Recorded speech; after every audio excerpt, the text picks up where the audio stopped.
ओम अथानः उभयेषाम् अमृतं मर्त्यानां मिथः सन्तु प्रशस्तयः। और हम दोनों अमृतत्व संपन्न और मरणशीलों की परस्पर प्रशस्तियां हों। यह जो मंत्र लिया गया वह ऋग्वेद के प्रथम मंडल के 26वें सूक्त का यह 9वां मंत्र है। और यदि आप गलत काम कर रहे हो तो आप शक्ति क्षय में ग्रस्त हो रहे हो, आप पापपूर्ण कृत्य कर रहे हो तो आपका शक्ति क्षय होगा और आप मृत्यु को प्राप्त होंगे। यही तो हो रहा। तो वह रास्ता वही बता रहा है ईशान परमात्मा कि आप आयुष्मान कैसे बने, अमृतत्व संपन्न कैसे बने। उसके लिए वही है कि आप जो है ईश्वर ने चूंकि आपको शरीर प्रदान किया है, अंग प्रदान किया है, तो आपके जो कार्य हैं वह उसी के लिए ही समर्पित होने चाहिए। और उसमें व्यक्ति स्वार्थी हो जाता है, भूल जाता है ईश्वर को भूला और उसकी ऊर्जा कम हुई, शक्ति क्षय होने लगा और वह जर्जर होने लगता है। यदि व्यक्ति अपनी प्रतिष्ठा के लिए किसी के साथ अन्याय करता है तो न्यायकारी ईश्वर की प्रतिष्ठा पर धब्बा लगता है। यदि व्यक्ति अपनी खुद की प्रतिष्ठा के लिए किसी व्यक्ति के साथ अन्याय करता है, किसी पर अत्याचार करता है, तो वह ईश्वर की प्रतिष्ठा पर धब्बा लगा रहा है। इसका अर्थ यही होगा। यदि व्यक्ति अपनी प्रतिष्ठा के लिए अपनी शक्ति का दुरुपयोग करता है तो सर्वशक्तिमान ईश्वर की प्रतिष्ठा पर धब्बा लगता है। ईश्वर ने आपको शक्ति दी है, शक्तिमान हुआ, तो उसका दुरुपयोग मत करिए।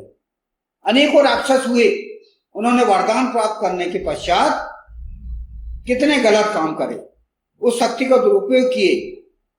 ये आप इतिहास में, पुराणों में आप देख सकते हो, पढ़ सकते हो, सुन सकते हो। इतने उदाहरण हैं। वरदान लेने के पश्चात उन्होंने उस वरदान का गलत उपयोग कर। तो यही ईशान चेतावनी दे रहा है। वह वेद सैद्धांतिक ग्रंथ है, उसने पहले बता दिया कि आप मेरी शक्तियों का गलत उपयोग मत करिए, लेकिन व्यक्ति भूल जाता है। तो यहां पर वही कहा गया है कि व्यक्ति यदि अपनी प्रतिष्ठा के लिए किसी के साथ अन्याय करता है तो न्यायकारी ईश्वर की प्रतिष्ठा पर धब्बा लगता है। यदि व्यक्ति अपनी प्रतिष्ठा के लिए अपनी शक्ति का दुरुपयोग करता है तो सर्वशक्तिमान ईश्वर की प्रतिष्ठा पर धब्बा लगता है। अगर व्यक्ति अपनी प्रतिष्ठा के लिए किसी का शारीरिक शोषण करता है तो उससे निराकार ईशान की प्रतिष्ठा पर धब्बा लगता है। यहां पर वही कहा गया है कि किसी व्यक्ति का वो शारीरिक शोषण करता है तो मतलब उस पर अत्याचार कर रहा है, तो इससे ईश्वर जो कि निराकार है उसकी प्रतिष्ठा पर धब्बा लगता है। सारे रास्ते बताए हैं ईश्वर ने कि आप नियमतः चलिए, नियमतः विवाह कीजिए, फिर आप बलात्कार क्यों करते? सारे नियम ईश्वर ने बना दिया। कोई ईश्वर ने आपको यह नहीं कहा है कि आपको बिल्कुल जो है ना विवाह करना है, ना खाना पीना है, ना नौकरी करना है, ना कुछ करना, कुछ नहीं, ऐसा नहीं है। वह तो धर्म, अर्थ, काम, मोक्ष उसके अनुसार चलने को कहता है। और आपको तो कहता है कि मैंने जो शक्ति दी वो भोग करिए, भोग के लिए बनाए। तो ईश्वर ने जहां जहां भोग के लिए बताया है वो उस प्रकार का किया है। तो व्यक्ति जो है जब तक ईश्वर के अनुसार नहीं चलेगा, उसके सिस्टम के अनुसार नहीं चलेगा, तब तक उसे शक्ति क्षय होते रहेगा। इसीलिए यदि उसे अमृतत्व संपन्न लोगों की श्रेणी में आना है तो अपने आचरणों पर उन्हें ध्यान देना होगा। ईश्वर की प्रतिष्ठा पर धब्बा नहीं लगना चाहिए, ये मेन बात है, यह इस मंत्र में वही कह रहा है। अगर व्यक्ति अपनी प्रतिष्ठा के लिए किसी के अज्ञान का फायदा उठाता है तो इसमें सर्वज्ञ ईश्वर की प्रतिष्ठा पर धब्बा लगता है। आप किसी को बेवकूफ बना रहे हैं और उसे लूट रहे हैं तो यह भी ईश्वर की प्रतिष्ठा के खिलाफ, क्योंकि सर्वज्ञ है ईश्वर, वो सब जानता है। वह सब जानता है कि आप किसे बेवकूफ बना रहे हैं, किससे पैसे लूट रहे हैं, किसको अज्ञानी समझकर उसे पैसे लूटकर आप धनवान बन रहे हैं। ये ईश्वर सब जान रहा है, क्योंकि वह सर्वज्ञ है, हर सब ज्ञान है उसे ईश्वर। तो उसकी प्रतिष्ठा पर धब्बा आप मत लगाइए। यदि व्यक्ति अपनी प्रतिष्ठा के लिए पाप पूर्ण कृत्य करता है तो इससे अपाप विद्धम ईश्वर ईशान परम परमात्मा की प्रतिष्ठा पर धब्बा लगता है, जैसे कि ईश्वर की विशेषता है। सह परिगात शुक्रम अकायम अपाप विद्धम, यह यजुर्वेद के मंत्र में बता दिया गया है कि वह पुण्य कार्य करने वाला है। पुण्य पूरा पाप विद्धम मतलब पाप से दूर रहता है, वह पाप से दूर रहता है। तो आप पाप पूर्ण कृत्य करेंगे तो उसकी प्रतिष्ठा पर अवश्य धब्बा लगेगा। तो यह व्यक्तियों को विशेष रूप से ध्यान देना होगा। किंतु कहीं भी ईश्वर के साथ अपने आप को जोड़कर अपनी प्रशस्ति के लिए कुछ नहीं करता, वह केवल अपना ध्यान रखता है। आप इतने स्वार्थी हो गए हैं, मनुष्य इतना स्वार्थी हो गया है कि वह ईश्वर को जो प्रतिष्ठा है उसको भूल गया है। तो यहां पर वही कहा जा रहा है कि आप इतने स्वार्थी मत बनिए। यह पूर्णतः स्वार्थपूर्ण कृत्य है।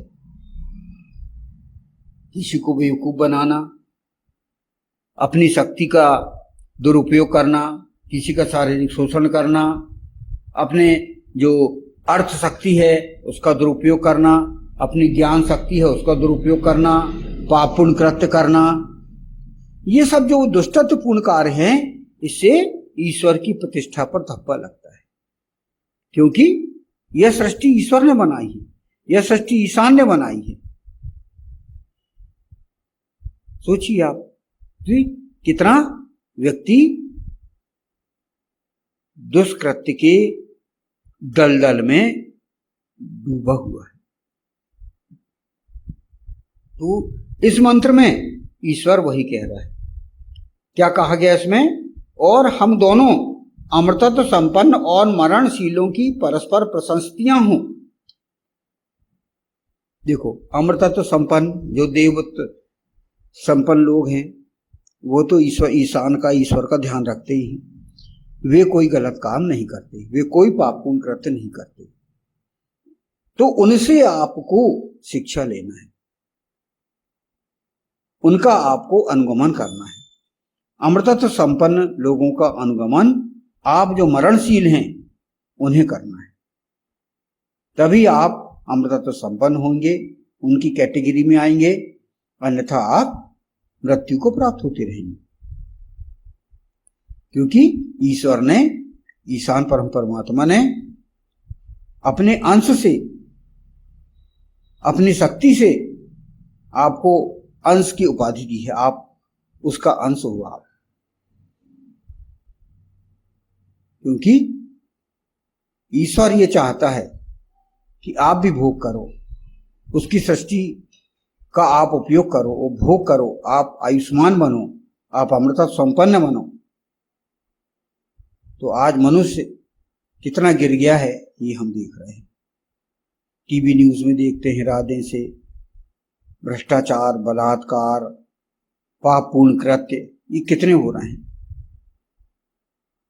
कोई सकारात्मक न्यूज यदि आपको देखने सुनने को मिल जाए तो वो बहुत बड़ी बात है। पूरी निगेटिव न्यूज आपको मिलेगी देखने को। तो यह मानव जीवन, मानव ये संसार कहाँ पहुंच गया है आप देखिए। इसलिए ईश्वर चाहता है कि आप यदि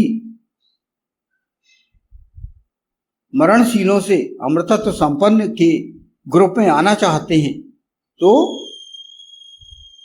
उसने जो व्यवस्था दी है वेद की, उसने जो सिस्टम ऑफ लाइफ दिया है उसको आप अच्छे से पालन कीजिए, तभी आप जो है उसकी प्रशस्ति हो पाएगी।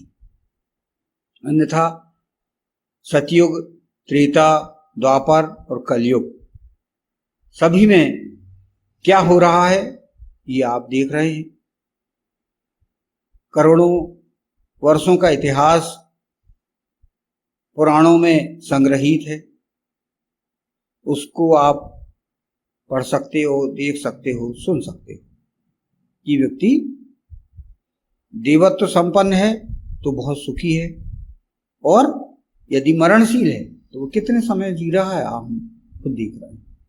तो वह कह रहा है कि ईश्वर कह रहा है कि आप मेरी प्रतिष्ठा का तो ध्यान रखो, मेरी प्रशस्ति का तो ध्यान रखो। इस मंत्र पे यही कहा गया है, हम सोचें और इस पर विचार करें।